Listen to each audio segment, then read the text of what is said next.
नाही रे सर.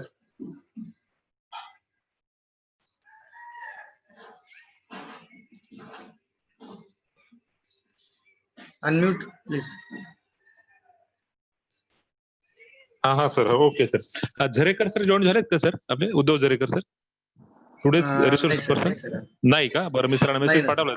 हा सरांना मेसेज पाठवलाय मी. हो. आणि तुम्हाला मी कन्फर्म. सर तुम्हाला मी पीपीटी पाठवली बरं का सरांची. मेल केलेली आहे. Hello sir. हॅलो. हा सर तुम्हाला मी पीपीटी पाठवली बरं का सरांची. सर म्हटले जर कदाचित रेंजचा प्रॉब्लेम असेल किंवा चाललं नाही तर मात्र मग लावा म्हणून, पीपीटी लावा म्हणून. नाही मला भेटली नाही सर. मी मेल केलाय बघा तुम्हाला. मेल केलाय बघा मी. मेल केलाय मी मेल केलेला आहे बघा. हा सर. मी सरांना करू का फोन आता लगेच?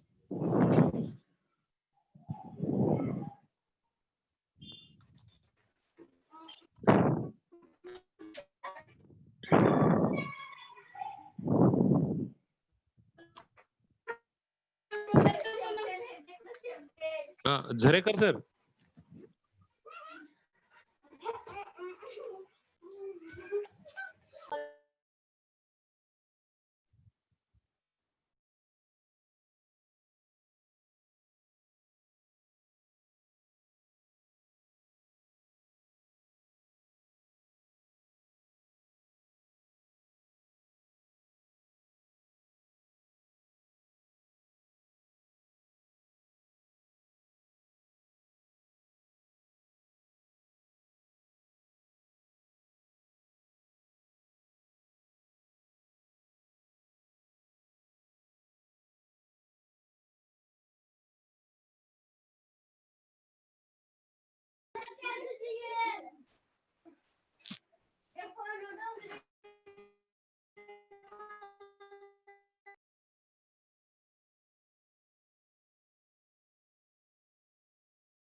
हळू बोला बरं का रे आता.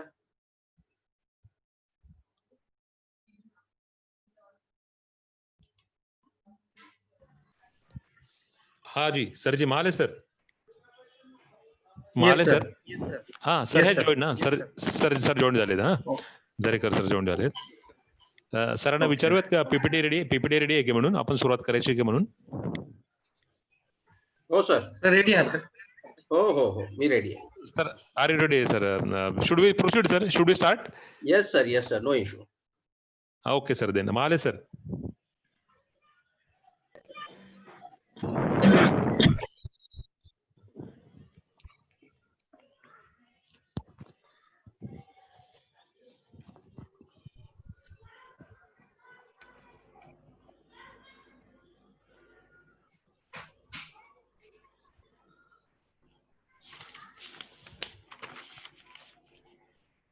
Okay.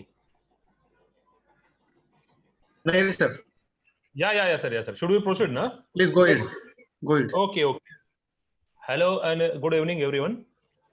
Myself, Assistant Professor Dinesh Jagannath Nahire, Head Department of Geography, Arts, Commerce and Science College, Onde, Vikramgarh District, Palghar. I warmly welcome to all of you in this national level webinar. Very first, I am very much thankful to Honorable Vijay Patel Sahib, President of Sanjeevan Gramin Vaidyakiya and Samajik Sahayata Pratishthan and Chairman of our college, as well as Principal Dr. H.M. Pednekar sir for organizing this national level webinar on environment and urbanization. It is Paryavaran wa Shahrikaran. The chief guest as well as a chief resource person for today's national webinar is Dr. Uddhav Zarekar sir. He is the Vice Principal of Commerce, Hind College, Autonomous, Mumbai. So I'm very much thankful to sir for giving us time, sir. And again, I warmly welcome to all of you in this national level webinar. So I request to our technical head, Namdev Mahale sir, please national anthem. Just we started this webinar with the national anthem. So everyone has to be stand for national anthem.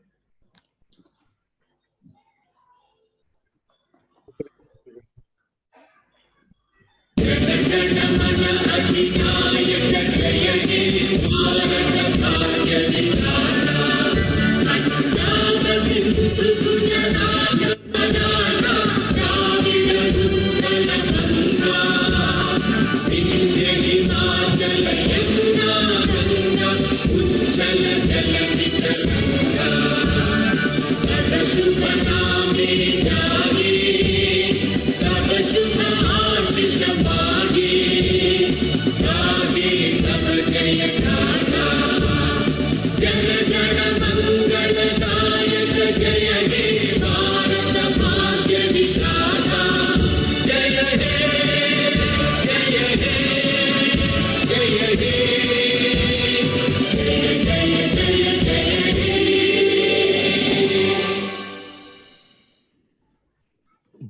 Bharat Mata Ki Jai. Now, I request Mahale sir, please just the president's message is there. So please start the message from our honorable president, Vijay Patil Sahib. Mahale sir. नमस्कार. कला वाणिज्य विज्ञान महाविद्यालय ओंदे तालुका विक्रमगड जिल्हा पालघर या महाविद्यालयातर्फे होणाऱ्या वेबिनारला माझ्या अध्यक्ष म्हणून हार्दिक शुभेच्छा आहेत. हे वेबिनार यशस्वी करण्यासाठी आपल्या सगळ्यांची सहकार्य असावं अशी अपेक्षा आहे. धन्यवाद. Thank you so much. This is a message from our president. Again, I request to Mahale sir, please just again the message from our honorable principal, Dr. H.M. Pednekar sir.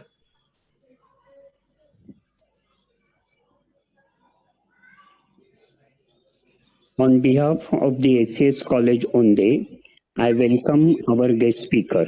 It is a golden opportunity for us, and so I request participants to concentrate on the presentation and take maximum advantage of the valuable time of our guests. Thank you. Thank you so much, sir.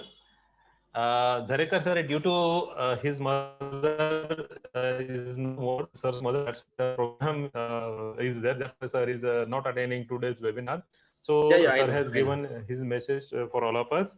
Yeah, sir. Now, once again, whatever the participants they are just joining, for them, just I warmly welcome to all of the participants. This is the national level webinar organized by Arts, Commerce and Science College Onde with the Geography Department as well as from the Environmental Science Department. So again, I'm very much thankful for the organizers for giving me an opportunity to introduce today's resource person. Today's resource person is Dr. Uddhav Zarekar. He is the Vice Principal of Hind College of Commerce, Autonomous, Mumbai. Sir is the Head Environmental Studies. He did MA in Geography as well as Sir did B.Ed also. Sir did PhD on Scheduled Tribes of Maharashtra. Sir has completed Diploma in the Yogic Education. Sir has teaching experience for the UG since 1999, means near about 21 years experience he has to teach the UG student, and PG students since 2012, near about 8 years experience he has to teach the PG students also. And now research areas, his research areas mainly to the tribal geography and environmental issues. He has completed the UGC major interdisciplinary research project done in 2008-10 on noise mapping of the Greater Mumbai. Sir has completed 3 minor research projects sanctioned by the University of Mumbai. Sir presented several research papers in national and international conferences. Sir has more than 10 publications in highly reputed journals. Sir has attended more than 50 workshops training program. Sir has worked as a resource person, member of Board of Studies for the Environmental Studies in the Poddar Autonomous College. Sir was a member of the Mumbai University Exam Committee for the Environmental Studies. There is a lot to say about the sir, Dr. Uddhav Zarekar sir, but again, due to the time limit, just I conclude here. And on behalf of all of us, behalf of our Onde College, all the teaching and non-teaching staff members, I again warmly welcomes to him. And again, thankful to him for giving his valuable time for us. Thank you so much, Dr. Uddhav Zarekar, sir. Now, over to you, sir. Thank you very much, Nahale sir. It's indeed a pride to me. It's an honor to me that Onde College has taken this initiative. I would like to share that Dr. H.M. Pednekar was my teacher when I was doing my undergraduate in Kirti College. And today I'm feeling so proud that today he has called me as a resource person for the national webinar. So I firstly would like to thank Onde College management, Principal Dr. H.M. Pednekar sir, and the entire staff who's working behind this conducting of the national webinar. Okay. I hope I'm audible, sir. Yes, sir. Yes. You're audible, sir. Yes. So thanks a lot. And we will start now. Let me share the screen.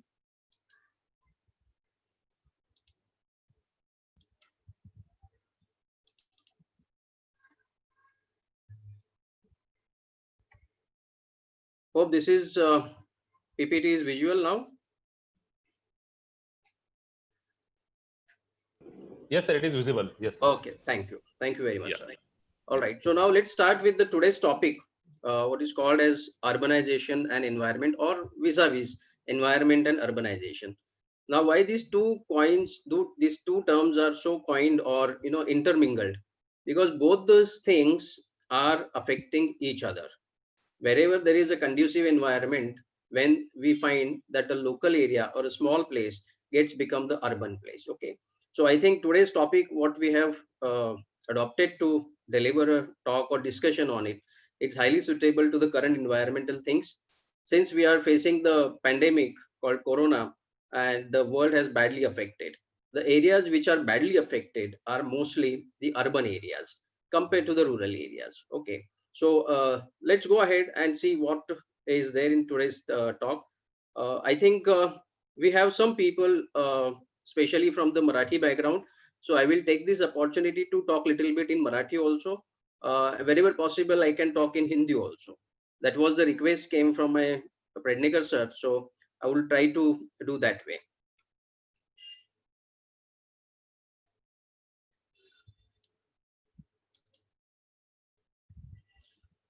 Now, when we talk about this urbanization and environment, let's have a little quick look on the topic which we normally delivers to our commerce students, first year level commerce students. We have a concept of urbanization, problems of migration and urban environment, changing land use pattern, crowding and stress on urban resources, degradation of air, water, loss of soil cover, impact on biodiversity, urban heat island, emerging smart cities and safe cities in India, and there is a need for sustainable cities. म्हणजे थोडक्यात काय की शहरीकरण आणि पर्यावरण याचा सहसंबंध बघताना आपल्याला काही गोष्टी प्रकर्षाने जाणवतात की जिथे जिथे शहरीकरण होत चाललंय तिथे तिथे पर्यावरणाचा ऱ्हास होताना दिसतोय. तर हा ऱ्हास कशा पद्धतीने होतं, शहरीकरण कशा पद्धतीने होतं, शहरीकरण म्हणजे नेमकं काय, ती कन्सेप्ट संकल्पना म्हणजे नेमकी काय, स्थलांतराचा त्याच्याशी कसा संबंध येतो, त्याचा जमिनीच्या वापराशी कसा संबंध येतो, किंवा गर्दी आणि त्याच्यामुळे निर्माण होणारे ताणतणाव हे कसे निर्माण होतात, हे थोडक्यात आपण आज इथे पाहूयात. एक छोटीशी व्हिडिओ क्लिप आहे ज्याचा संबंध लोकसंख्येशी आहे. So let me try with this clip if it is workable. I mean, of course, please bear with me, all of you. Sometimes there are chances that the bandwidth may go down. Sometimes it may be very high or very good also. So we'll try with this a small video clip first. Let's see whether it is working or not. Hello, sir. Yes, sir. Sir, slideshow is off. Please go with slideshow.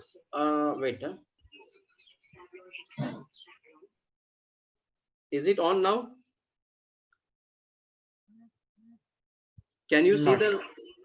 Not yet. Yet not, sir. Now. Sir, your entire computer screen is visible. My See down. PPT is not visible. PPT is visible, but with not slideshow. I have clicked on the slideshow. Just 1 minute.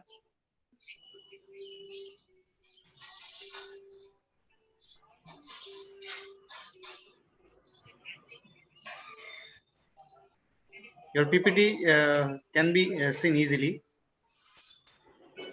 Now, can you see the content slide? Contents दिसतंय sir. Contents दिसतंय sir. Slideshow आपण on नाही केलेला.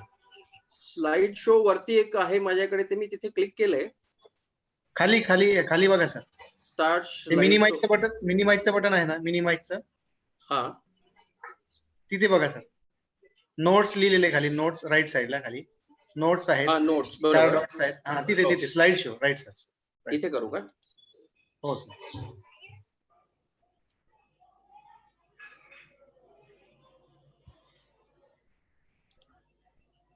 आता दिसतंय?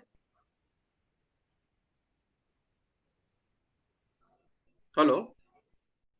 Yes, sir. Yeah, it is visible, sir. It is visible. It's visible, na? All right. Yeah. It is visible, sir. All right. So let me try with this video. If it is workable, then it's okay. Otherwise, then we'll go ahead.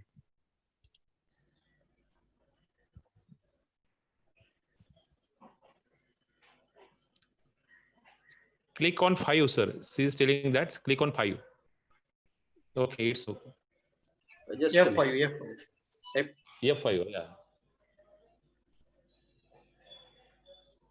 I think it's taking little time for uploading the video. We'll wait for. Yeah.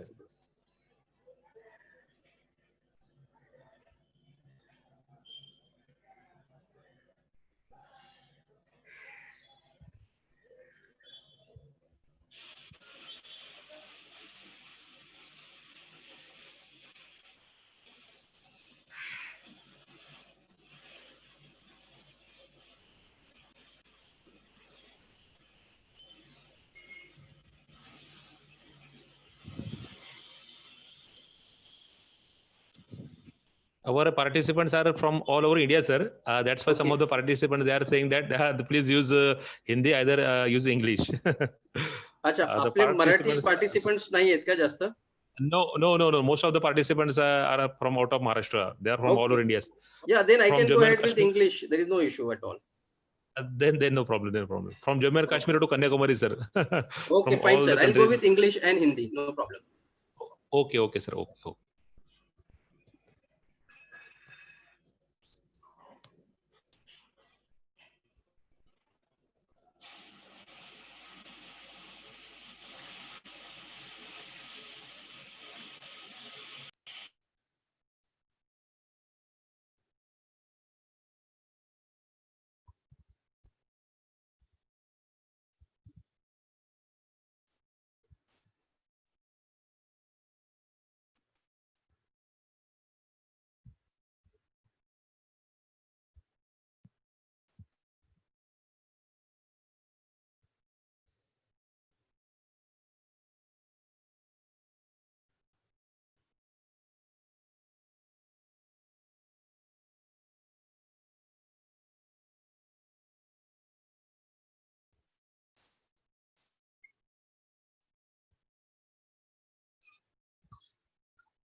Sir, the video is not audible, sir. The voice is not coming.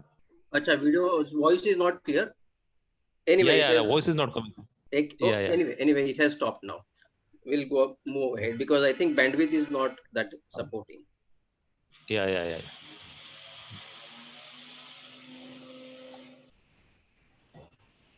All right. So now let's resume back. Now this video, little bit, if you could have seen, is talking about the population is the real cause behind what is urbanization is taking ahead nowadays.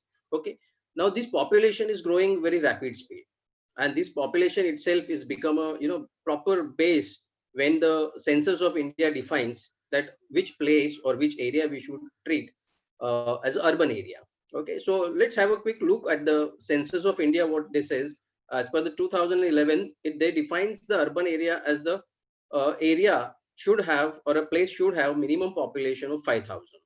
Second criteria is at least 75% of the main working population should be engaged in non-agricultural pursuits. What does it mean? Main working population means the population which gets more than almost 180 days of their work, regular work.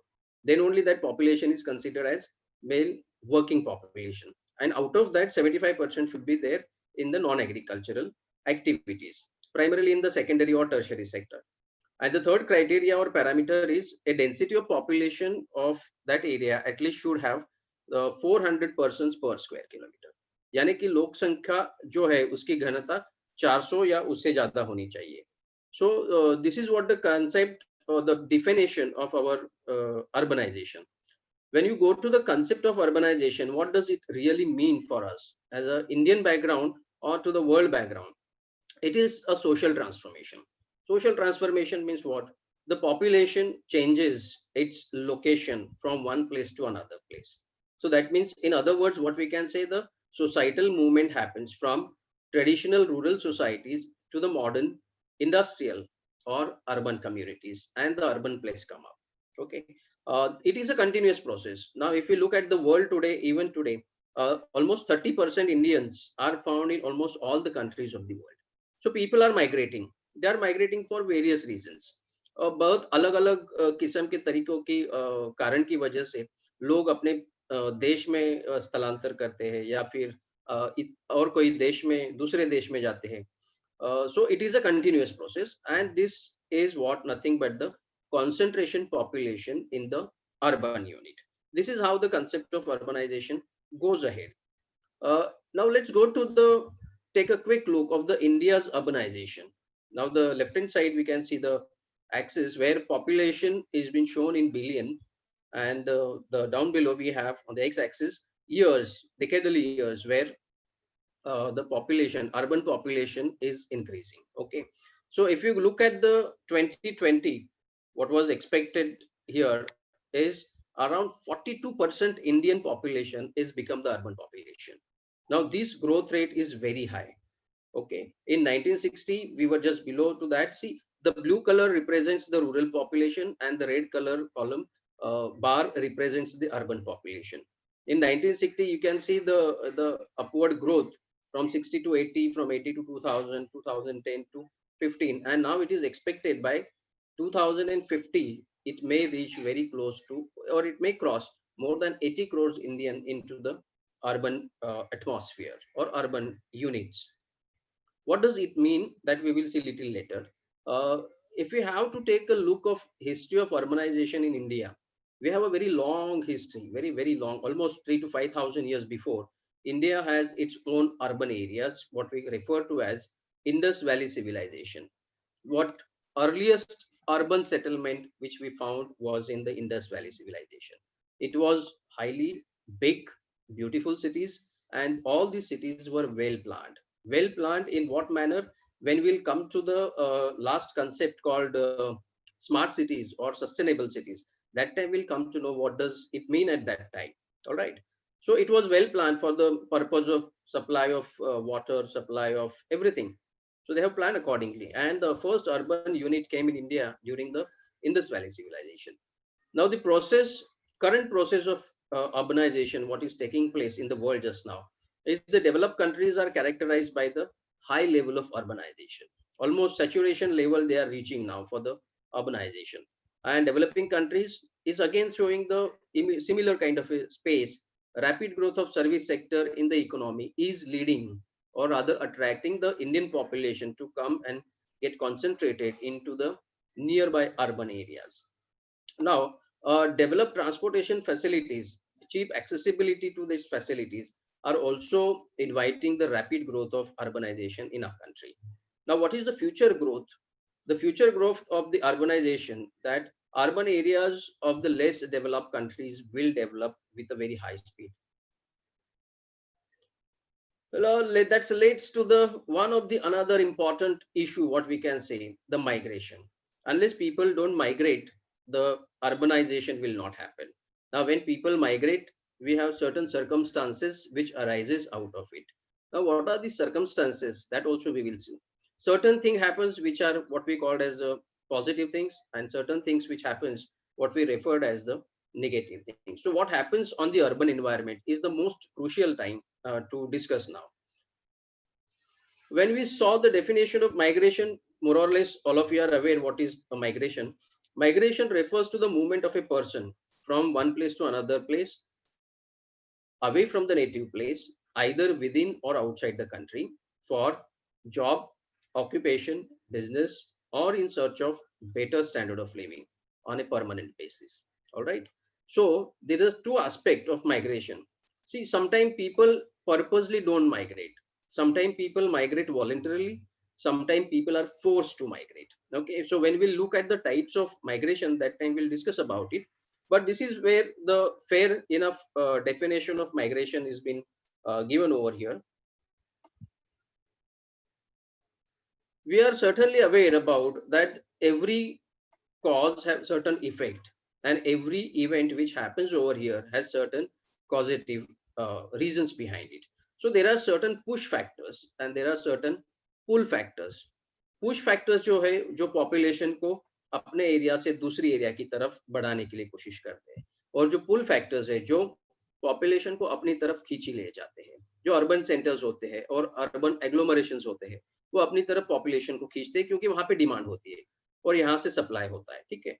So push factors में आते हैं landlessness. Landlessness is the ever bigger issue in most of the rural areas, or what we can say the countryside. Now, generations after generations, even after the post-independence, we have seen the fragmentation of the Hindu families, and when the family get divided, the land as a property also get divided. And sometimes the piecemeal of the land does not serve the purpose of sustenance of the Indian families or the population which lives in the rural area. So this is the most important factor. See, if you go to the even highly remote, inaccessible tribal pockets, even the tribals are also facing this problem of landlessness. Then secondly, adverse person to land ratio. Now, per head, how much land is acquired by the Indian public or Indian population is also equally important. We have again the inverse ratio of having the land per head. Almost 25% of big landlords are possessing almost 75 to 80% of agricultural land, and remaining 75% of the people, those who are highly poor or have some jirayat land, which is the dry fed, rain fed land, that ratio is decreasing day by day. So that is one of the other cause why people are getting pushed out of their territory. Then frequent and severe natural disasters like drought, flood, monga, a river bank erosion, etc. Now you may ask, what is monga? Now monga is a term which is used widely in the northern part of Bangladesh. It is the situation of the poverty cycle each and every year, which comes because of natural factors. So that poverty hunger cycle every year sometimes led to the lot of deaths in that particular area, which is because of mainly the natural parameters which are not working properly in that particular area. So these are few other reasons. Then homelessness, the loss of income sources, unemployment and poverty, and the absence of industries. In short, absence of industries means there are no sources of employment available in the rural areas. Population is there. Population is ready to work. They may not be the highly skilled people. They may be the semi-skilled or they may be the unskilled people, but they are in search of job. But that opportunities are not there. If you remember, when our freedom fight was going on, Mahatma Gandhi used to say, if we acquire the self-sustenance at the village level. So he considered village as a unit. And today again, we are coming back to the Atmanirbhar Bharat, what we are talking about, the self-sustenance. 12 बलूतेजारी जो पद्धति विकसित हुई थी Britishers के time पे और उसके बाद भी काफी दिनों तक चली, उसके हिसाब से अगर हम लोग सेल्फ सस्टेनेंस करते थे तो आज शहरीकरण या अर्बनाइजेशन या नागरीकरण की कोई चिंता अपने को सताती नहीं थी.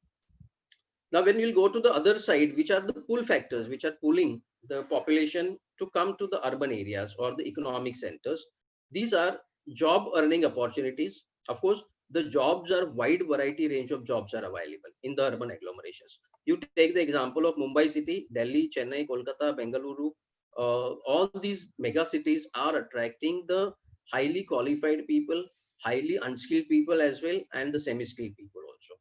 So the variety and the range of the jobs or the earning opportunities which are available are far better than any nearby areas. Then easy access to the informal sector. Now, which are the informal sectors? See, now we see the vegetable vendors selling the vegetables on the road. We are selling plastic bottles or utensils on the road. All these people, those who are the construction laborers, these are all falls into the informal sector, and they have get the easy access where they require the minimum skill to get acquired, and then immediately they can start working, and they get the very handful amount of wages, daily wages, working out of it, which they never get into the rural vicinity. Higher income or the rural urban wage difference is also one of the things. Even today, in certain Bimaru states of India, the agricultural laborers are not even getting the 50 rupees daily wages per day.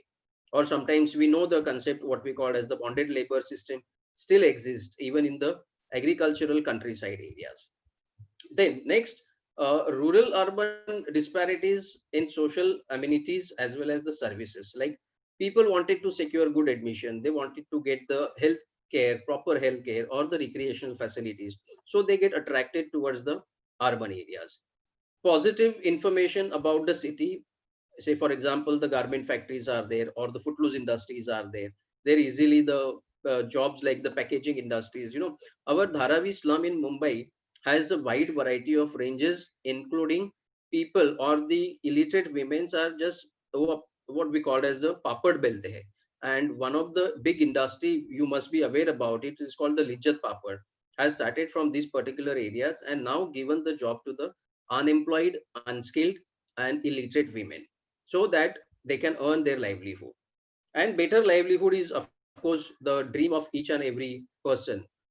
If we have to say, what we have just now seen is just in the pictorial form.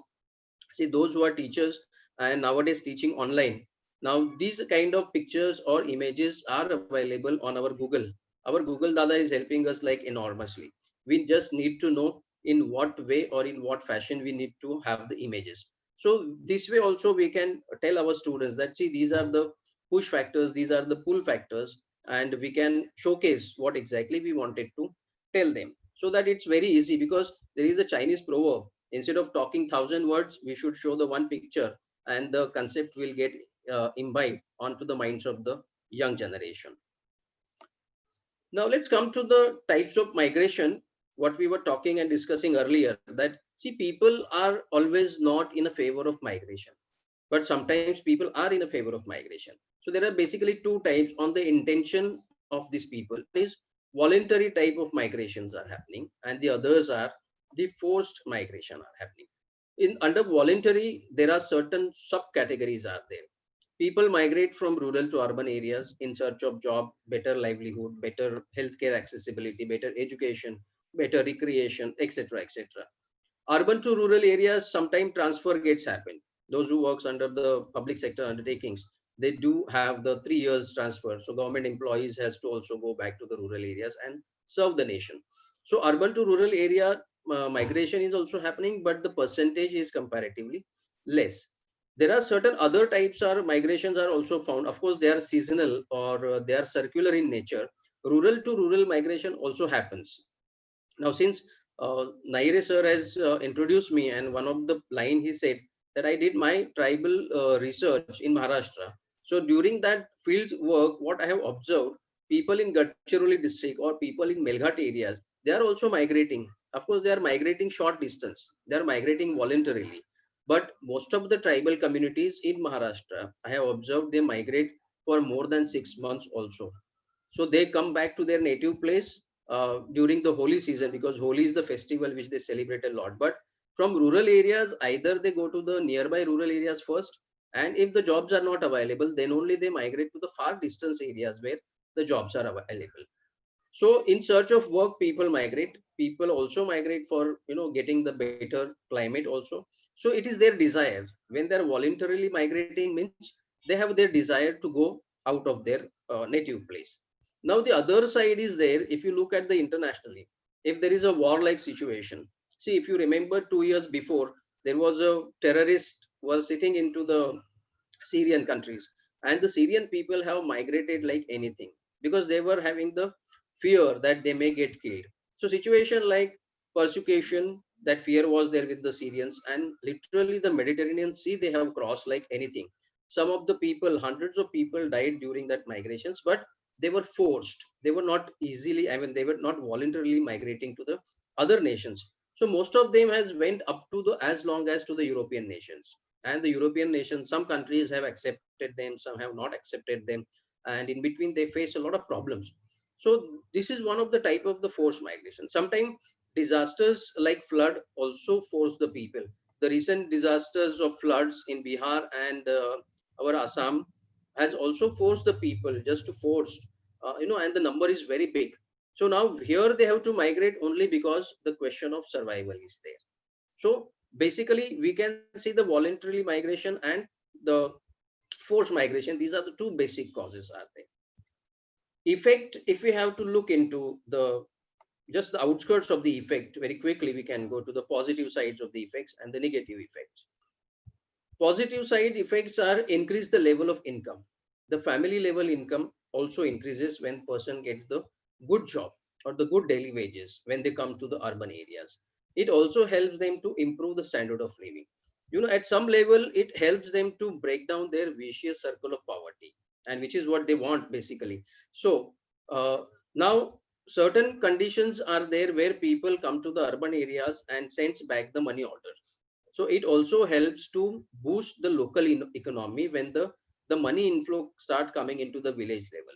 Okay, so there are certain cases, I mean lot many cases are there where people come into urban areas, they settle down, but still they continuously send the money back to their native place where the other family members are living, and that helps to sustenance of these family members as well. Contribution towards economy. Now when more and more people get employed, definitely the government also gets the tax out of it, okay, directly or indirectly, and that helps the economy to boost. When government has more amount of surplus money with them, they can invest this money for the development of the other sectors as well. Okay, now negative effect are found, like we have a lot of problems of urbanization. Now after few slides we are going to talk and discuss about what kind of problems are there because of urbanization. Problems of environmental pollution happens, including the land pollution, water pollution, noise pollution, etc., etc. And social evils also increases. That is, the rate of crime also increases when we have the more than enough urbanization. Some of the cities could not sustain because of the pressure of population. So how and what way this happens? So let's have a quick look onto that also. Land use change is the first impact seen when the urbanization process happens. Now, what do you mean by land use?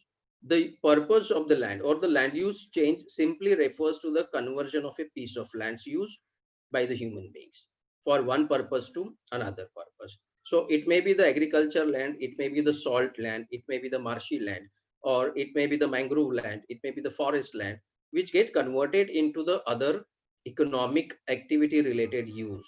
So from primary sector to the secondary sector, so the land which is used for the agriculture cannot be get shifted towards the industrial use, or maybe the commercial purpose, maybe the service sector purpose, etc., etc.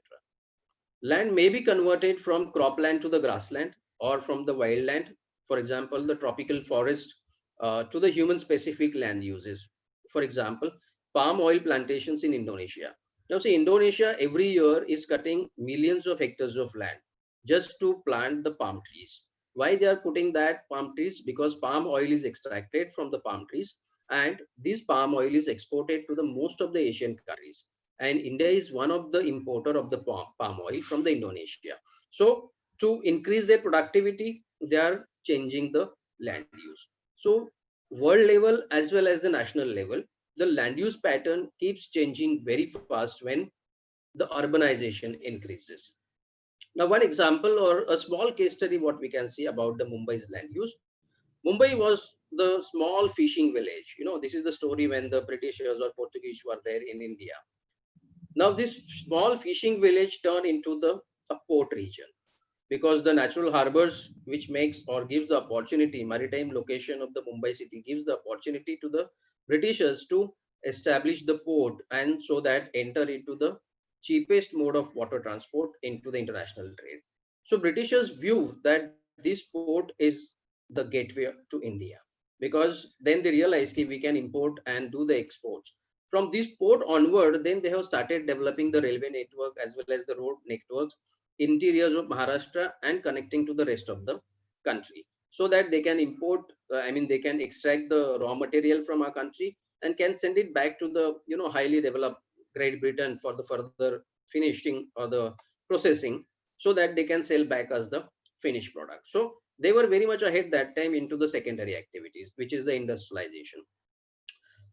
Very soon this port become the industrialized, because processing goods for export and handling imports, the port capacity has increased, the connectivity has increased, variety of services also started growing up around the port, and reclamation of land was the need of the time. Because when see Mumbai's physiography, if you see after 2 or 3 slides, I will show you the what was the map of Mumbai during the Britishers' time, and you can imagine how much reclamation of the land has happened at that place now. So in short, what we can say, from fishing village to the port, and from agricultural to the residential, and from residential to the commercial, and from there to the service sector, these are the steps by which the land use pattern has changed in the city of Mumbai. Now, more or less, this pattern may be little different in different cities. You may talk about Bengaluru, or you may talk about Hyderabad, Chennai, Delhi, but more or less the pattern remains the same. Now see, this was the older part of the Mumbai, and Mumbai was known as the Salsette Islands. It was the island of 7 cities. Then after slowly and gradually, people have reclaimed this entire land, and then the island of the Mumbai city. This is the town part area only. The extended or the greater Mumbai map will come little later on. That time we can see how the reclamation process has been forced by the so-called urbanization even at that time, because the need of the land was very much prime at that time. So they have started reclaiming the land. Now here is the full-fledged map of the greater Mumbai. Okay, so earlier what we used to see, this was the part of only this much part, so major town area or the city area. Now the Mumbai is become the Greater Mumbai Municipal Corporation, what we called as MCGM. This is the map of land use. As you can see, the all red color is nothing but the built up area. All right, and you can see the changes from 1990, 2000 and 2000 maps have been shown over here, which shows you clearly how the built up area, which was not there here earlier. Now these are the creek areas. We have Manori Creek, Malad Creek over here. Then here we have a Thane Creek.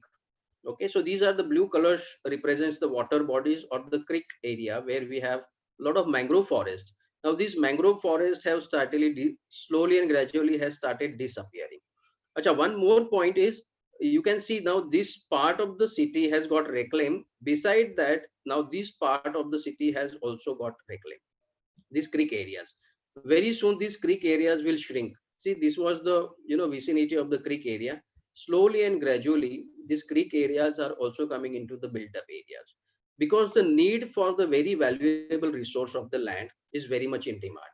So when we talk about the land use, Mumbai's developmental growth, if you see, because of urbanization, earlier it was horizontal. Now, since the land is limited, the Mumbai has started growing upward direction. So the vertical growth of the city has started now, and due to the lack of land, people are constructing the more than 100 stories building where maximum population could be accommodated. Now here, certain wards in the city, in this part, main city as well as the suburban cities, certain wards we have the population density more than 40,000 persons per square kilometer. So you will get an idea that this is a small island of Mumbai city is today having almost more than 1.3 crore urban population. And the number itself is a suggestive number in what way this area must have got reclaimed, and the red color appears over here shows that how much built environment has come when we compare 1990, 2000 and 2015 map. Let's take a adjoining area called Konkan. Now Konkan land use has also changed, which is the western part of Maharashtra, and this is all the coastal part of Konkan region. Now earlier map of Mumbai is now been looking here like small. Now this is entire, this region is known as the MMR region, Mumbai Metropolitan Regional Developmental Authority, because the the fringe area of the Mumbai city, and especially the Thane and the Raigad district, have also started showing the lot of growth in population as well as the developmental activities. So now you can see this red color has started, disseminating or perpetuating in the nearby region as well. If you go towards the north of Mumbai up to Dahanu, the process of urbanization has taken its leap. I mean, the bounds and leaps and bounds, it is increasing like that. So the main center over here called Churchgate and Dahanu has got connected with the railway stations.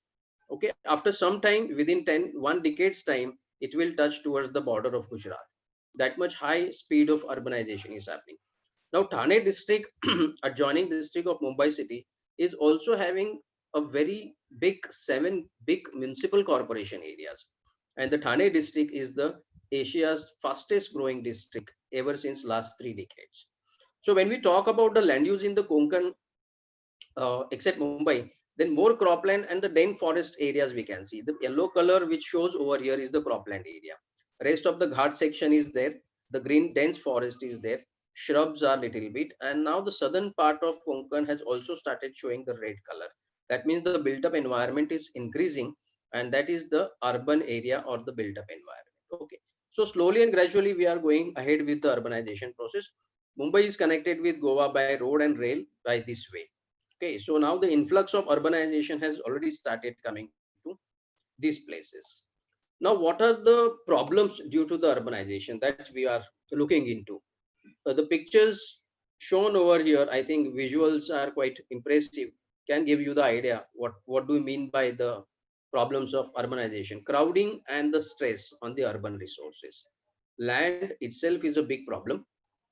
The availability of the transport facility and the accessibility is also another issue. So during the peak time, Mumbai city local trains look like this. All right. If we come to the road traffic and the stress, road traffic peak hours especially, uh, the traffic and the stress increases as the time progresses. What we can see, the length of the vehicle is more than the length of the roads in Mumbai city. This is what the reality. And we can cross check from the RTO department's website how much population of the uh, road traffic, population, not number, not population, the number of cars which are plying on the city's roads. Peak office hours, we have always seen the traffic jams in the city of Mumbai. In short, what happens because of urbanization, we waste a lot of time, money, and energy. See, look at the development of transportation is a big challenge in the city like Mumbai, where one side we have all this thing, the Arabian Sea. So when the land is not available, people have started constructing the flyovers, skyways, or the skywalks. Now that land is also not available. So now Mumbai Metro is coming underground. Okay. So this is what the importance of land, and this importance has come only because of the urbanization process. And this kind of road traffic gets worse during the monsoon. It's become the worst. Railway traffic and the stress. I have a clip of just small clip of 37 seconds. So let's try and play this, or otherwise we'll go ahead. The kind of stress which Mumbaikar faces during the travel. Bandhu?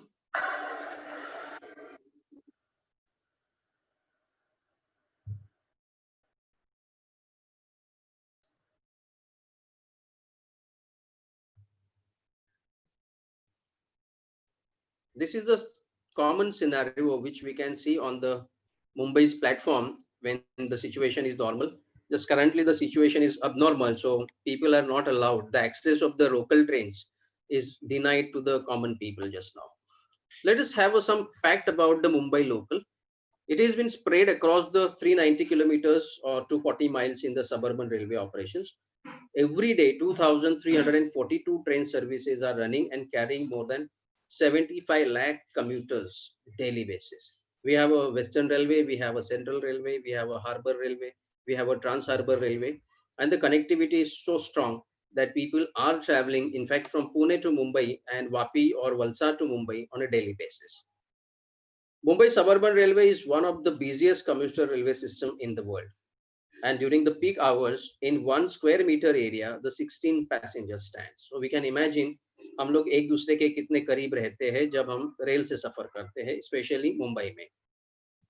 Roughly 7 to 10 passengers die in the local related accidents in Mumbai city on a daily basis. If you're traveling, see, the situation is not more or less same. Or why, you may ask why this picture I have put up. I thought there are more Konkan people will be here, so they knows the name of this hotel near Chiplun. This is a very famous hotel in Chiplun, and if you go to the almost 300 kilometers away from Mumbai on the Goa highway, you will see the traffic issue and the traffic problems are pertaining into this Konkan railway, Konkan road also. Okay, this is a very famous hotel over there, and people go and stand in a queue, and we get a lot of traffic jam as well over there. See, you talk about Savantwadi market areas, or you talk about the Ratnagiri, Khed, Chiplun, or industrial areas near Raigad district, Rasaini. All these areas are also showing the signs like what the city of Mumbai is showing, the signs of the traffic, crowd, and the correlated issues. The left side picture, it shows the Asia's largest slum, which has come across the river bank of River Mithi. Here is the picture of Marine Drive, what we called as Queen's Necklace, in the major part, town part of the city of Mumbai. Now, slums and skyscrapers are the what we can say the characteristics of the urban areas. You go to New York, you go to London, you go to Taipei or Shanghai, or maybe the Thailand, Kuala Lumpur or Mumbai. These are the common features of any bigger megapolis city in the world. Now, what happens with the slum? When urban area comes, it is bound to happen that the slum areas will need.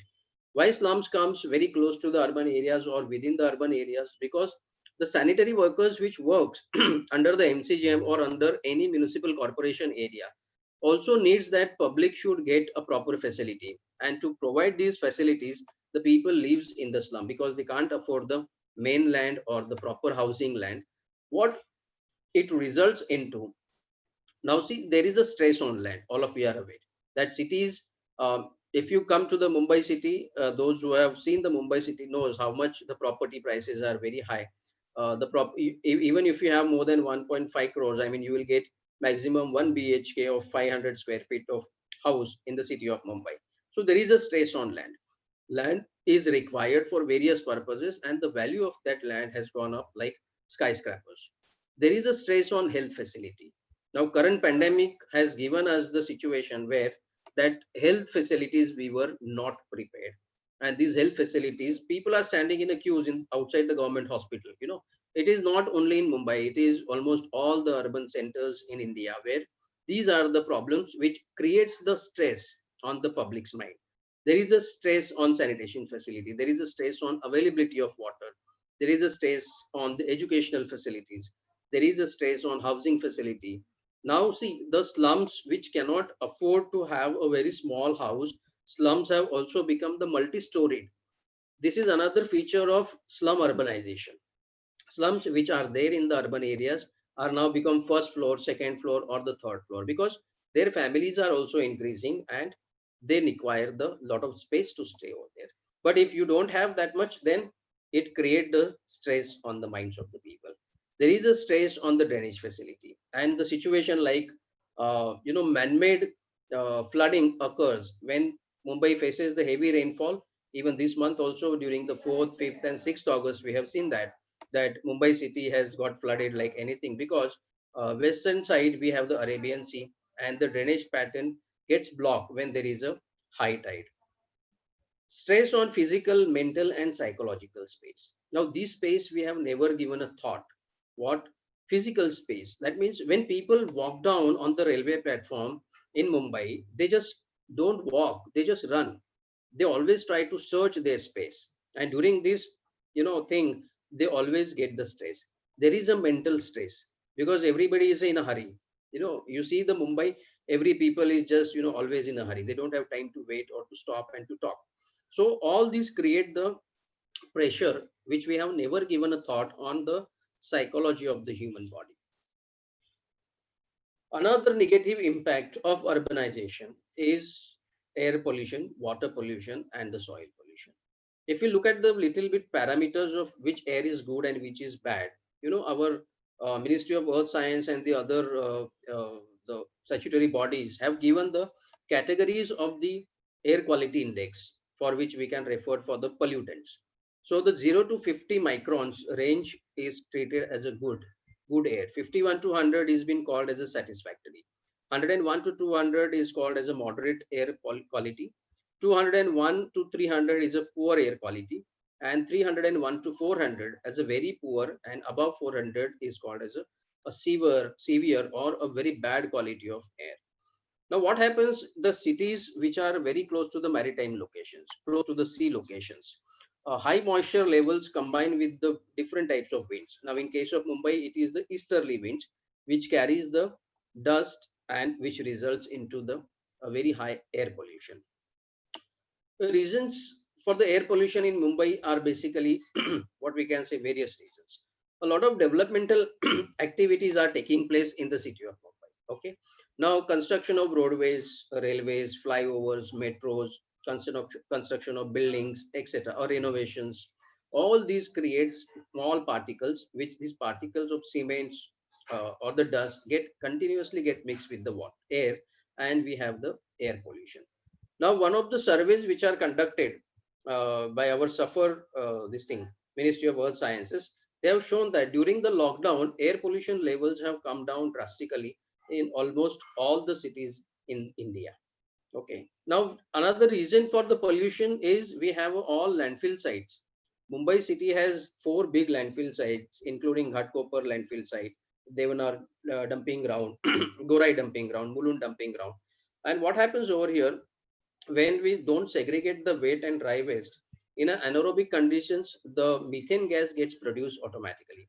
Wherever the wet and the dry garbage dump on each other, then when you got the methane get into the contact with the oxygen, automatically the fire catches and it turns into the smoke. Now, this smoke is carried out by the easterly winds, and the city or the townside areas remains highly smoggy.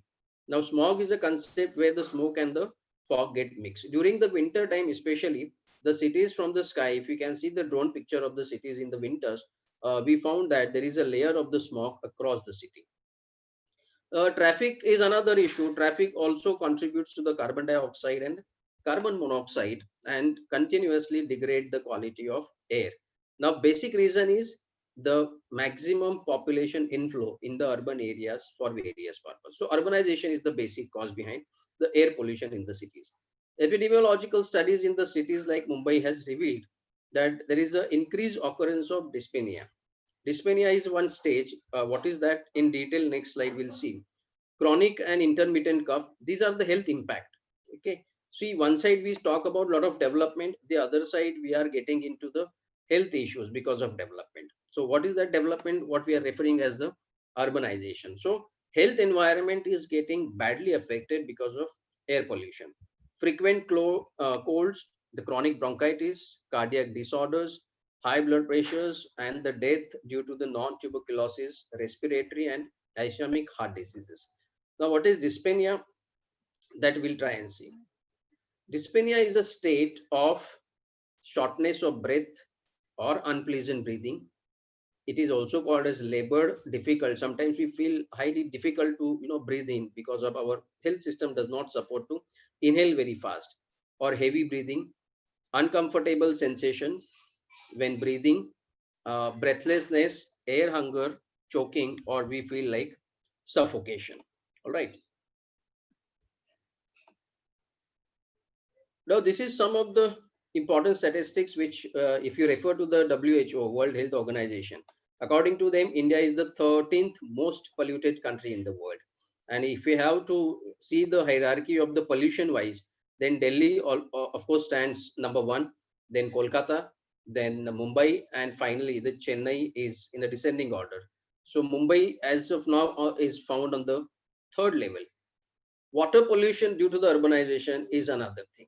See, urbanization does not only starts with the secondary and tertiary activities, only tertiary activities. Secondary activities are also flourished in nearby surrounding areas. And then their waste material or maybe the effluent, if it is not properly treated and sewage is allowed to run over the land surface, it creates the water pollution.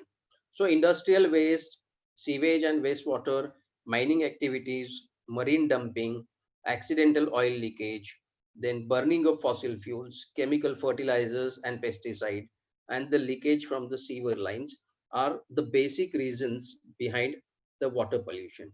Now, Mumbai's Mithi River and the adjoining districts, Raigad district's Patal Ganga River, which is just next vicinity to the Rasaini area. Rasaini is the Maharashtra Industrial Development Corporation has developed a lot of industrial units, and basically all chemical dye units are there.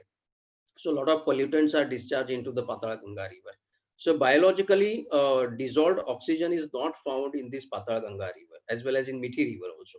So there can't exist any living substance. So even the algae cannot be produced in such kind of a water where huge amount of water pollution is happening. Now, among the top 38 polluted rivers in India, Mumbai's Mithi River and the Raigad district's Patal Ganga River stands alone. Let's have a quick look on the water pollution parameters. We have basically divided, or rather the water can be tested on three areas. Number one is physical characteristics, under which we normally check the temperature, then the color, odor of the water, turbidity, and the electrical conductivity. Under chemical characteristic, pH values of the water, total dissolved solids, hardness, salinity, alkalinity, etc., etc. And the biological parameters of water, when we test the water for the pollution level, water plants, water insects, bacteria, fungi, zooplankton, or protozoa. What is their percentage in the water? These have tested for understanding. The impact of water pollution can be seen. Now, what is this? Chemical cocktails occur in all countries, rich or poor. So some statistics shows that most of the countries in the world are utilizing more than 40,000 chemicals. And out of that, even the 10% of chemicals, we don't know their toxicological reports. Now, toxicological report means when they mix the chemicals with each other, we don't know what kind of toxins, what kind of poisons are generated out of it. So that is what it means. So even not more than 10% chemicals which world is using don't know the toxicological reports. Of course, for every chemical, toxicological reports are available on the different websites in the world. Now, this is another way to just to showcase in what way the impact of the water pollution can be seen. Let's have a holistic approach to understand what kind of effect of the pollution happens. And this can be also shown, very systematic way when we are teaching our students. So what happens when we get exposed to the water pollution, exposed to the soil contamination, exposed to the air pollution? So CO2, particulate matter, ozone, and how it affects our nerve damages, or how the lead content when it comes into our body, what kind of organs it get affected. Respiratory illness comes because of air pollution, cardiovascular illnesses comes when we inhale the SO2 or NOx, what kind of problems occur. Water pollutants, when bacteria, parasite, or chemicals enter into our intestine, so we may have a problem of gastroenteritis. Sometimes it also leads to the cancer risk. When we have a concept called bioaccumulation, when these toxins from the soil, toxins from the water, or maybe the toxins from the air, when they are reaching to our body, it gets accumulated. And that accumulation of process is called the bioaccumulation of the toxins. And we sometimes never think that these things will affect our body directly or indirectly. So everybody is not safe. Everybody is not safe in the sense either we may get exposed to the air pollution, or maybe water pollution, or maybe the soil contamination, because the amount of pesticide use or the chemical fertilizer use which is increased in Indian subcontinent is also beyond what we can say the recovery rate nowadays. Another issue of urbanization, or due to urbanization, we have so far have neglected. Now, why I'm using this word so far neglected? Because when we did the study research on the noise mapping of the Mumbai city, now these are the two maps. Of course, these are not from my study, but this separate study I have conducted, and a lot of noise data is available on every municipality's website. So this data during the Diwali I have collected and processed it and converted into the maps. So you can see this. This is the map of Diwali nighttime noise pollution during the Diwali 2014 to 2018. So this is the average values I have calculated and shown in. So nighttime noise levels, you can see the size of the circle has increased in this part of area, this part of area. During the daytime, see, people are not that used to it. Only one pocket is showing very high noise. What is most important about this noise problem is we have never considered that noise is also a pollutant. And when we conducted the study and we interviewed almost more than 1600 people of different age groups in the city of Mumbai during 2008 and 10, that time people, we have asked first question, do you think noise is a problem? So obvious, but obvious, city people, they are so used to it with the noise. 98% population say no, we are used to it. That means we are not considering that noise is a problem, but noise can give us a lot of health impact, starting from the irritation towards to the sleeping disorders, and psychosomatic disorders are the side effects of the noise pollution. Impact of urbanization on the urban soil. Basically, the question comes into the mind, where is the soil in the urban areas? Soil get disappears, and the soil, the place of the soil get taken by the cement concrete jungles because of construction activities, building infrastructures, road, flyovers, metros, skyscrapers, etc. The entire landscape becomes the cement concrete.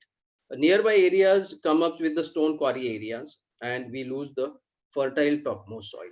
Reclamation is another activity. Wherever wetland is there, or the mangrove forest land is there, or the forest land is there, shrub land is there, people try and reclaim the land because the value of the land is very high. And then in that process, we lose the soil cover. Deforestation is another area where people directly cut down the forest patch and make the land available for another purpose of the land. This also results into the threat to the biodiversity. See, when soil disappears, slowly and gradually the grassland disappears, shrubland disappears, mangrove forest disappears, or the dense green forest disappears, and indirectly the first level of our food chain, what we called as herbivores, start disappearing, or their number reduces. When their number reduces, obviously the carnivores, which depends on the herbivores, try to come out from their habitat, and they try and attack, or they come into the human settlements, and then we call them as that the animals are coming out of their territory or out of their home. But why they are coming out? It's only because of the pressure of urbanization, which is leading towards the encroachment on the urban areas. Now, incidentally, Mumbai has a very big national park, what we call as the Sanjay Gandhi National Park, and this national park has also started facing the encroachment issues from all its sides because the pressure of the population is so high. So loss of habitat by encroachment on the forest land or from the mangrove forest area. Then there is a loss of microorganisms because a lot of pollutant goes in the nearby areas as well as into the sea areas. If we see the satellite imagery of Mumbai coast, we can see that at least 2 to 3 nautical miles, the turbidity level of water is so high where the sunlight could not reach to the continental shelf area. And the continental shelf area, if sunlight does not reaches there, and if there is no biologically dissolved oxygen is available, then the plankton, rather the zooplankton, cannot grow over there, and fishes normally get attracted towards the continental shelf area. So these fishes does not get attracted to this part because it's highly polluted. There is no oxygen available in the water, and then fishermen has to go into the deep sea. Okay, so this is one of the species in the water which is very close to the Mumbai city, which has got highly polluted, and then fishermen's travel towards going to the deep sea also increases. Their time, their energy, their mechanism, and their activity, human activity, also get affected. So besides threat to the biodiversity, besides threat to the animals and the plant life, there is a threat to the fish also. So the directly or indirectly people, those who are dependent on the fishing activity, also get affected. Then we have a loss of grasslands and the herbivores, as what we discussed. Another impact is seen on the animals' food chain get affected. Sometimes animals get in contact with the pesticide or the plastic waste.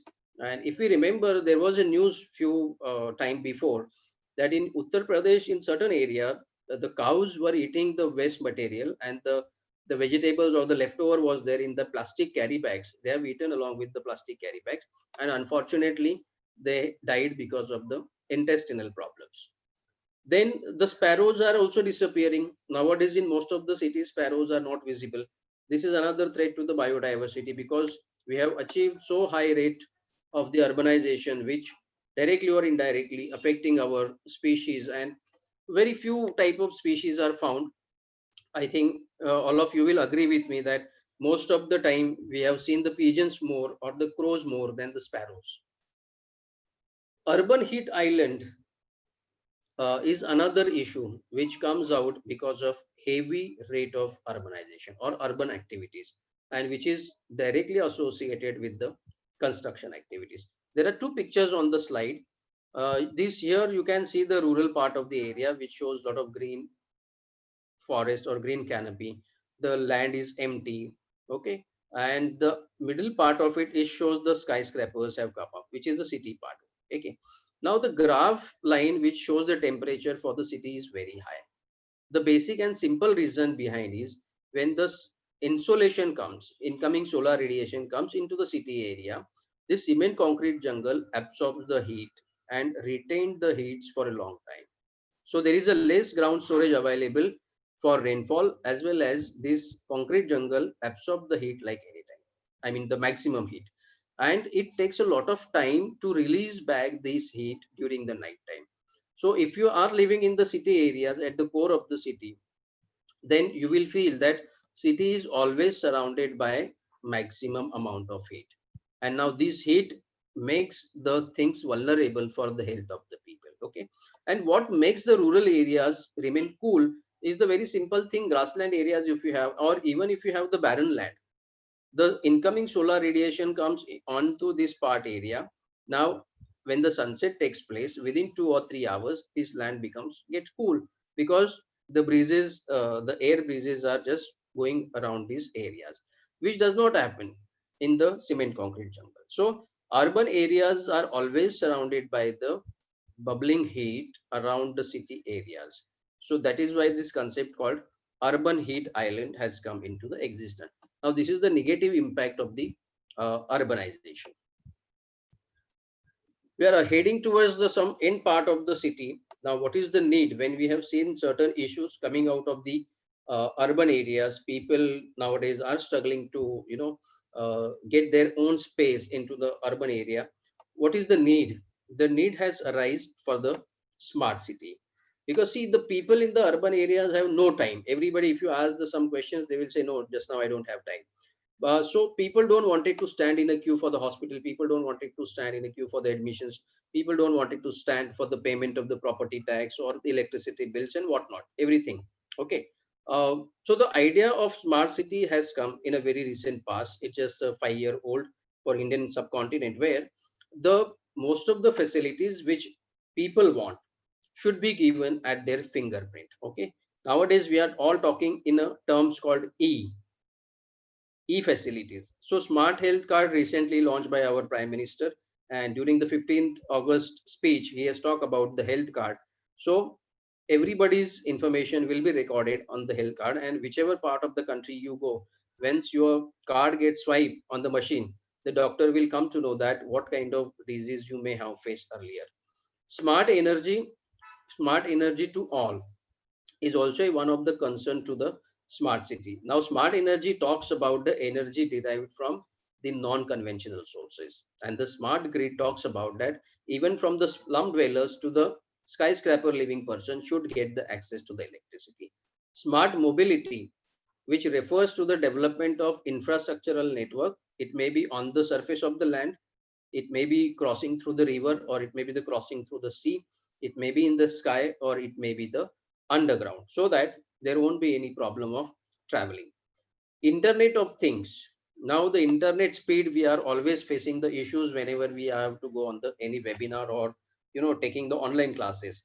So increasing the speed of internet is one of the concept, because most of the things will be going to be provided in this concept via internet. Homes are becoming smart now. people during this pandemic are not going out because they have started availing the facilities called e-facilities. You order something and you do the payment from your debit card or from the internet banking and so on, and you will get the home delivery. So without going out of your house, you can manage so many things. You can pay your property tax, you can do payment of electricity bill or whatever. Smart retailing is this pandemic, most of the city areas or other sub semi-urban areas also, people have taken the benefit of the smart retailing. All of you are aware about the DMart or the Big Bazaar or Geo, Reliance Geo Mart. They have started offering the e-facilities called their cart. You can put your things into the cart, order it. Either you do the payment online or cash on delivery is available for that. So another important concept, open data. Maximum people requires the availability of data. Say for example, suppose person has to go from one place of the corner from Mumbai city to the another part of the corner. Then everybody is not well aware about the city. Or suppose somebody is coming to Delhi and they are not aware that Delhi has a 4 metro line and every metro line has some dedicated color. So a person who's newcomer to the city should have the access to the data in a easy way. So after coming out of the smart city concept, there is another concept coming up. It is also called as the safe city. Beside the smartness, people also require the safety, and safety would be the key concern in the cities of the 21st century. And of course, this will be the supported or guided by the a very high class broadband services which will be provided by the respective service provider. So what is the need today? Today the need is we need to access the healthcare. So today telemedicine is the option available with our in our country. Intelligent safety technologies for surveillance, search, detection, and identification. Today we are using the mobile phones, which are the smartphones. Why they are smartphones? Because we can access any location on the Google map, and we can also find out which kind of thing we want. If you go to the Google map and start searching that where is the your Sarai Mohalla railway station, how far it is from the Delhi station, so just a fraction of second you will get the data available with you. Cyber crime is one of the concern in the emerging cities in the world. So Mumbai is also not outside that purview. So centrally managed technologies of police and integrated rescue system. Say for example, suppose some disaster take place or some activities, terrorist activities happens, then to rescuing the people, what we require, there is a coordination between the police and the rescue team. If there is a fire occurs anywhere, then there should be a coordination between the hospital facilities, then the police and the safety fire people, and so on and so forth. So the safe city concept also talks about making the things available to the people at a shortest period of time. Now today, if you are aware, in Maharashtra, if you dial the 108 number, immediately within 8 minutes the ambulance will come at your doorsteps. Okay, and your emergency can be tackled. So this safe city concept talks about this idea. US environment is focusing on the resource efficient cities, resource augmentation, material and energy intensity management, smart and intelligent cities. These are the core areas what they are talking and what they are expecting. See, resource mismanagement unfortunately is the part of our country, and what we have to really focus on the promotion of these three principles: reduce, reuse, and recycle.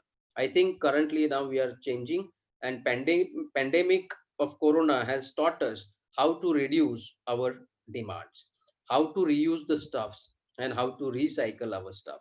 Okay, material and energy intensity management is also talking or approaches development of life cycle analysis.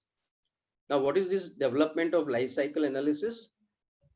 See, earlier generation of our fathers or forefather generation, they believe in minimum demands. See, our basic demands are still food, shelter, and the clothes are still remains like that. But only unfortunate part is, since we have a lot of surplus amount of money, we don't know where to do the expenditure of that, and we are just started increasing consumption level, and it has resulted into the lot of waste generation as well. Okay, now then, smart and intelligent cities, promotion of resource efficient smart city solutions.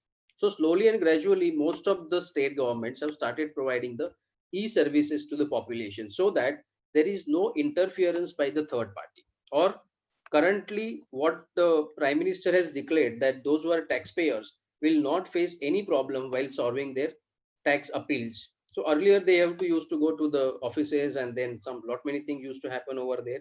Now this e-facility or faceless transactions, faceless communication will solve the people's problem, and that is what is required in the concept of smart, safe, and the intelligent cities.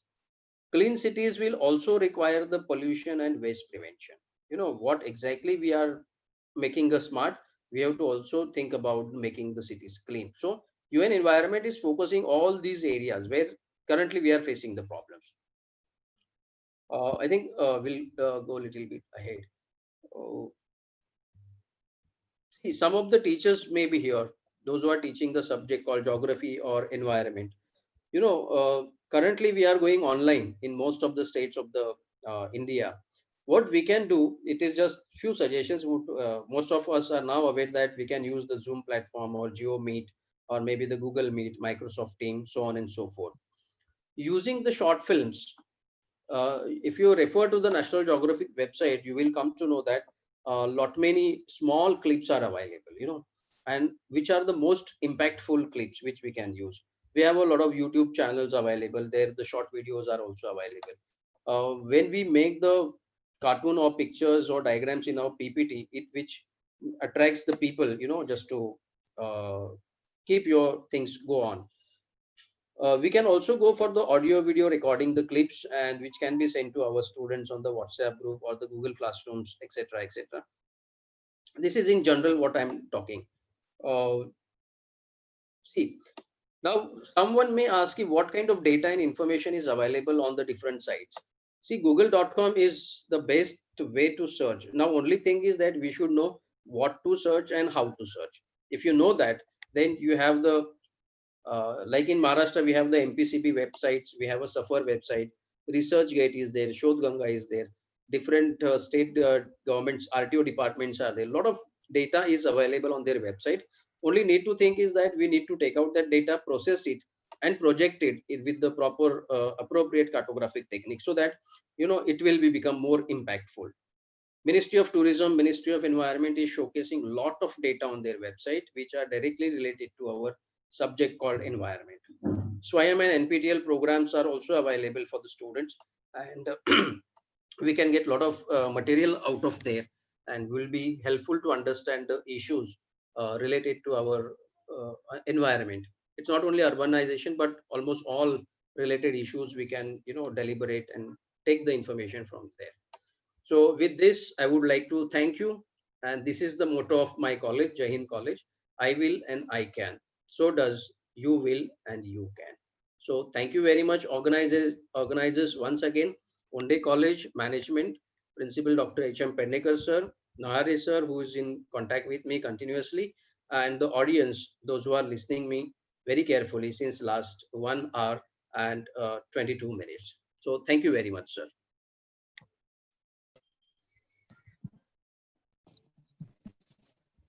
Thank you, sir. Now there is a question answer session. Yes, sir. There is one question from Dr. Jayashree Vishram Kulkarni, Madam sir. Says asked that what are the measures to control urbanization? शहरीकरण आटोक्यात आणण्यासाठी सर्वात महत्त्वाचे काय असू शकते? चांगला प्रश्न आहे मॅडम तुमचा.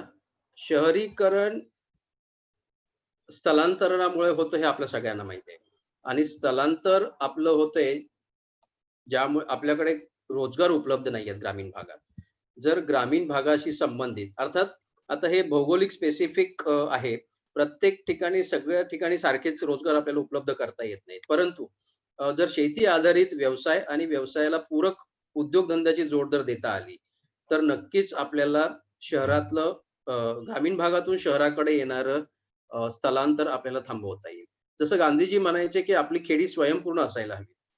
जर एकेकाळी खेडी आपली स्वयंपूर्णच होती, बारा बलुतेदार होते आणि एकमेकांच्या गरजा भागवत होते, आणि अर्थात गरजा लिमिटेड होत्या, मर्यादित स्वरूपाच्या होत्या, त्यामुळे ते व्यवस्थित त्यांचं जीवन जगत होते. आणि मला तरी असं वाटतं की आपल्या आधीच्या पिढीचे लोक जवळजवळ 100-1 वर्ष आरामात जगले, कारण प्रदूषण विरहित वातावरणात राहत होते. योग्य त्यांचा व्यायाम तर ऑटोमॅटिकली होत होता, कारण ते शेतीत काम करत होते. त्यामुळे कसं होतं की आता परिस्थिती विचित्र झाली की जसं जसं शहरीकरणाच्या अपॉर्च्युनिटीज वाढल्या आणि ग्रामीण भागातले रोजगार उद्योगधंदे कमी होत गेले, त्यामुळे लोकांना दुसरा ऑप्शन राहिला नाही आणि त्यांचं स्थलांतर वाढलं. तर रोजगार जर आपण स्थानिक पातळीवर उपलब्ध करून दिले तर मला वाटतं नक्कीच स्थलांतराचा प्रश्न आणि ओघाने शहरीकरणाचा प्रश्न आटोक्यात यायला मदत होईल. Thank you, sir. One another question is from Nedikante Shinde.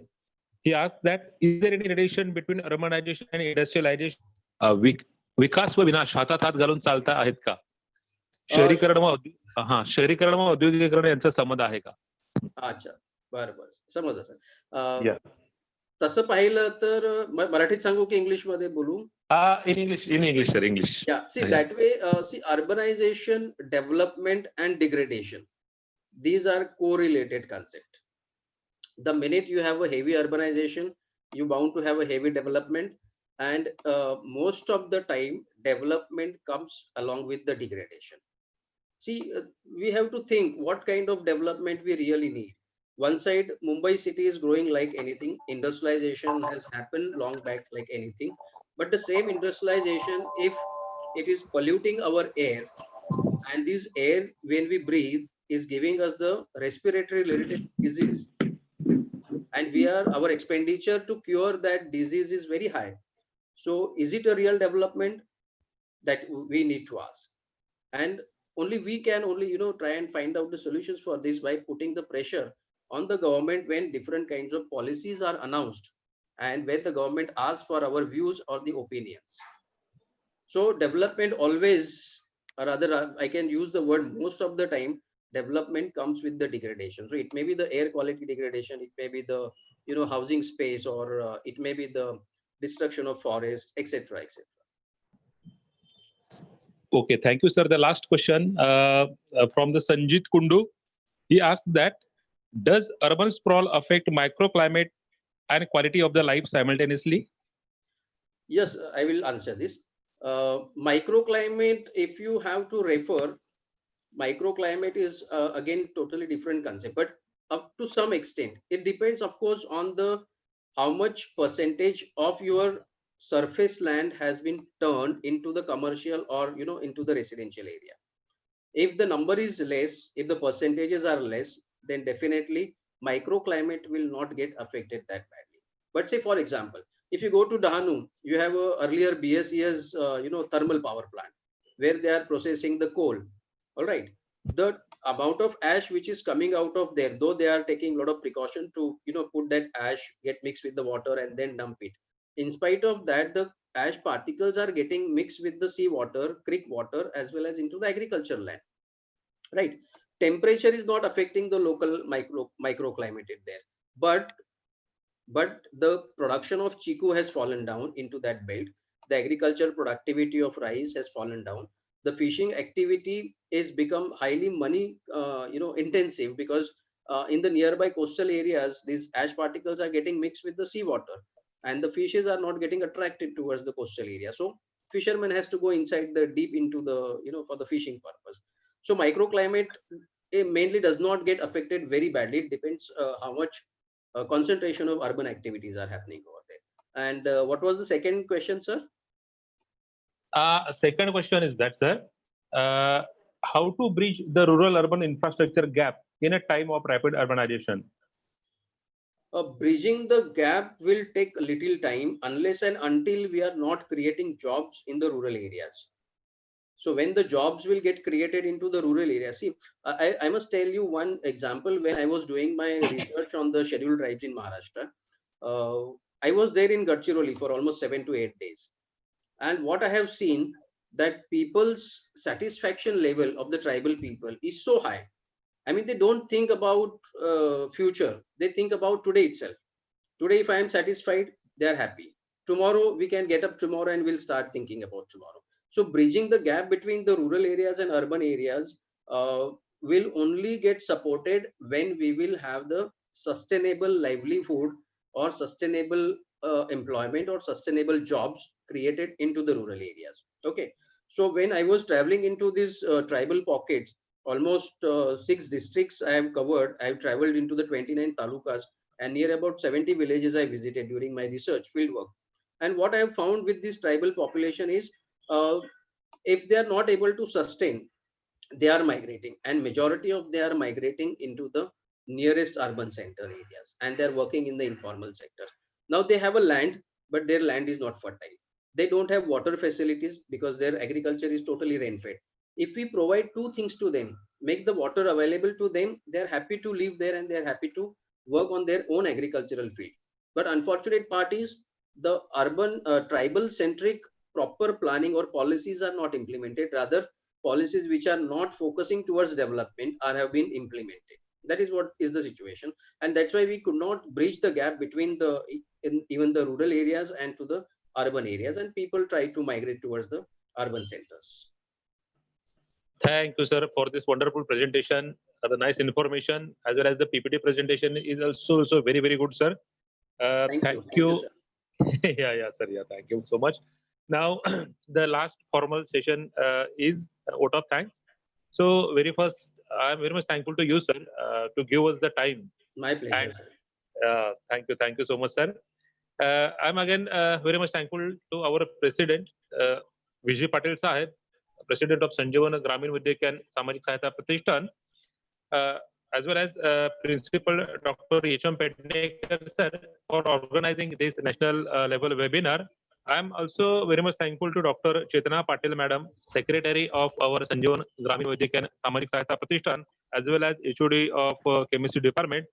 I am very much thankful to my colleague of the Environmental Studies Department. It is a jointly this webinar is organized by Geography and Environmental Studies Department.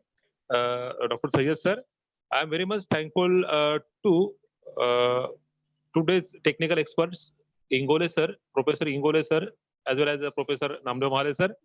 And last but not least, I am very much thankful to all the participants who listen all of the webinar very carefully. And up to the start to the end, 100 participants. It is the limit of our Zoom meeting, sir. 100 participants, they are throughout the program, they are present, sir, as well as live session is there also, sir, on YouTube. On YouTube also, there is a much more response to us, sir.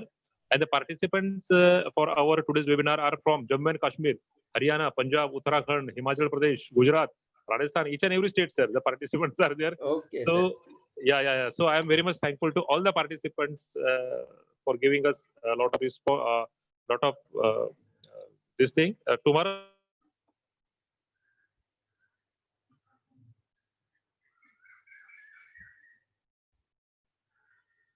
Also, your response on 20th of August, and the timing is 12 to 1:30 p.m. 12 p.m. to 1:30 p.m. So once again, thank you very much, sir. And with the consent of our principal, sir, I hereby declare that today's national webinar is over. Now the feedback link is given in the chat box, as well as the this feedback link will also given in the WhatsApp group. So fill up the feedback form, and within the 4 or 5 days, you will get your certificates. So don't ask today only, sir, I did not get much certificate. Within 4 or 5 days, everyone will get a certificate. Thank you very much once again. Thank you all of you. Especially thank to Dr. Zarekar, sir. Thank you, sir. Thank you very much. Thanks. Thank you very much. Thanks. Now I request to Namdev Mahale, sir. Please. Meeting is over.